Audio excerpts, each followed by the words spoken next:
if you was listening to what I said, you'd have heard that I called our church to prayer, watch this, for favor. Not because I was begging for $1. Pastor Philip Anthony Mitchell responds to those critics who were criticizing him. This is inaccurate information. I would not have stood up on a platform in America, any place in this country, and beg anybody for $1. Following last Sunday, I saw that there was much confusion in the country as to the core reason I called our church last Sunday to prayer. And I want to give clarity so that those who took my words out of context could understand the purpose for which I called our church to prayer. Because there are too many people who are making content without context.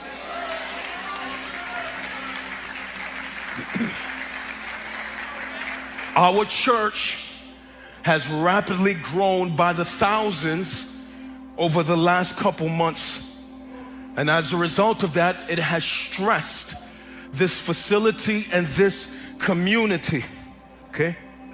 For months, this created pressure externally on our church to vacate this community and to find another location for us to gather. Okay. This pressure had been building for many months, and it was relentless and it was ongoing. Okay. This created a need for us to find a larger venue for our family of some 6,000 of us to gather somewhere outside of this space that is stressed by our foot traffic. Okay? We've contacted every university, every high school, every venue, every theater, any place that was large enough for our family. We've been contacting these places for months and months and months with no door opening for us. And having learned last Sunday, just a half an hour before I got here, that Atlanta police and city officials was coming to monitor the traffic to try to mitigate the traffic on this main road out here. At that point, my heart was stressed and I was weary and I was tired. I was at a breaking point at that point. And so I shared with our church that we had one alternative, one building, and that we needed an open door. We needed a miracle. That I shared with our church that there was an old facility that belonged to another church, that a group of Jews had bought that facility, stripped it down to its bare bones, and this was our last opportunity to find a place because we was on a tight timetable in which we have to leave this facility and leave this community because we are stressing this community legitimately. And so I called our church to pray last week, and our cry last week was not for money. Although I told you how much it was going to cost for us to get in there, our cry last week was for, watch this word, favor.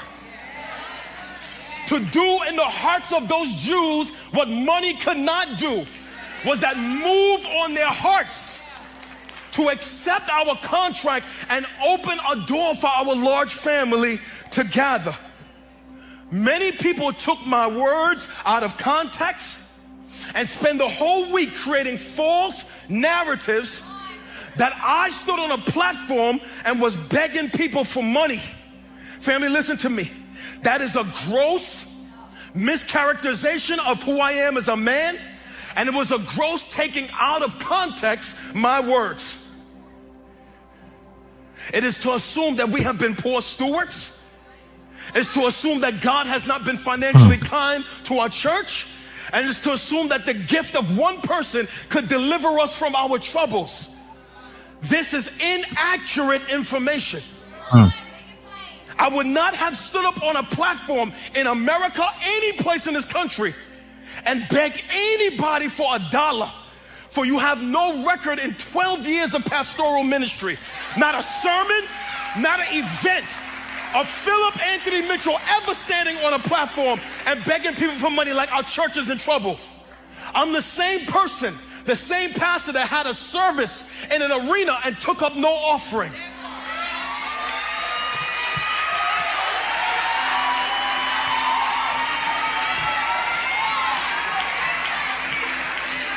I'm the same pastor with over 50 full-time employees. Our church is well taken care of and well funded. And if you was listening to what I said, you'd have heard that I called our church to prayer, watch this, for favor. Not because I was begging for a dollar.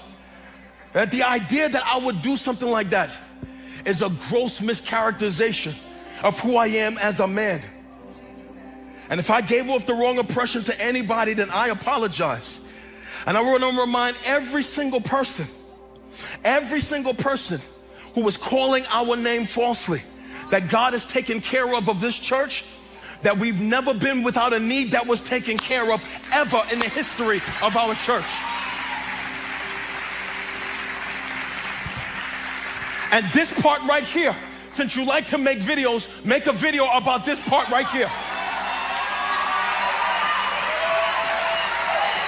Give me the camera.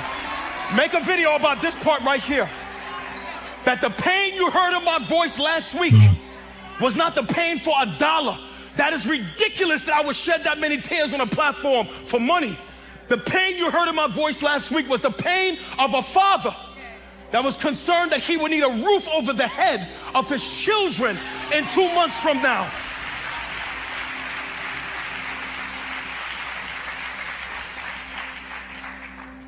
It was our cry for, watch this word, something intangible. Favor. To touch the hearts of men, to open a door for our family. Okay? We needed a door to open. Okay, now I'm done with you. I want to tell y'all what God did for us.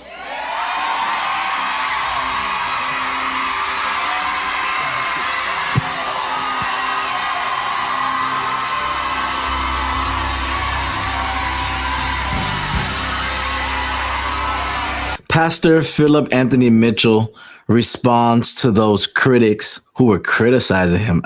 Apparently, people were making a big deal of him asking his church to pray for him and to pray for the church.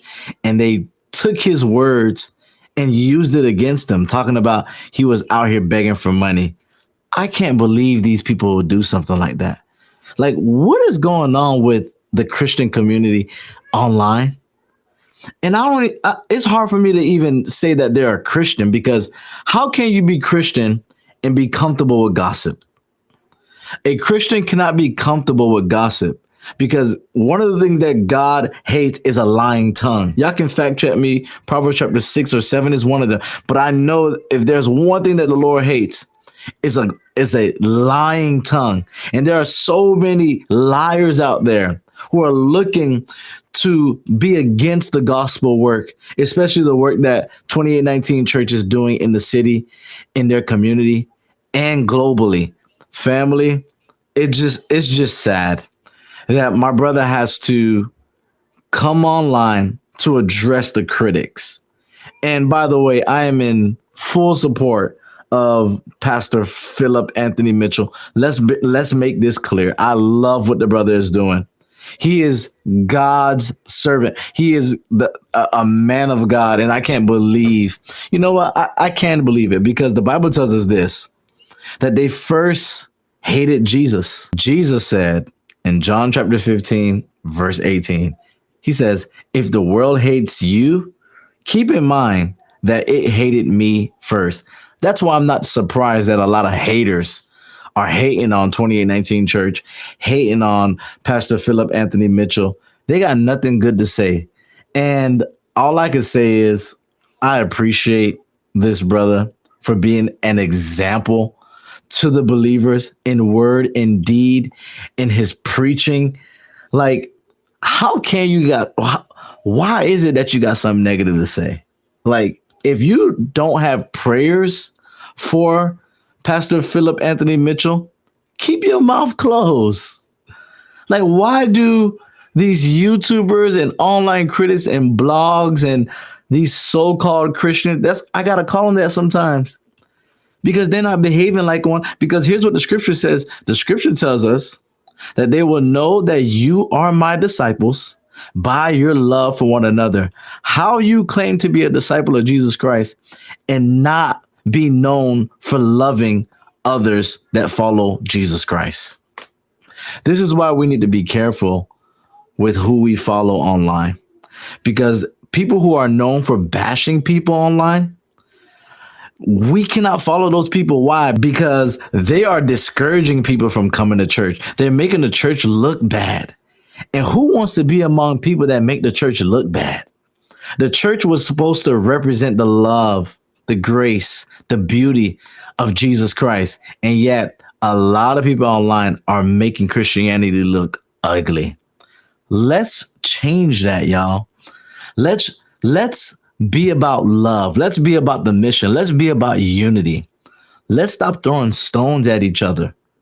And I want to encourage all of you who follow me, those of you who are subscribed to this channel. And by the way, you should like this video, share this video, and subscribe if you watch it for the first time.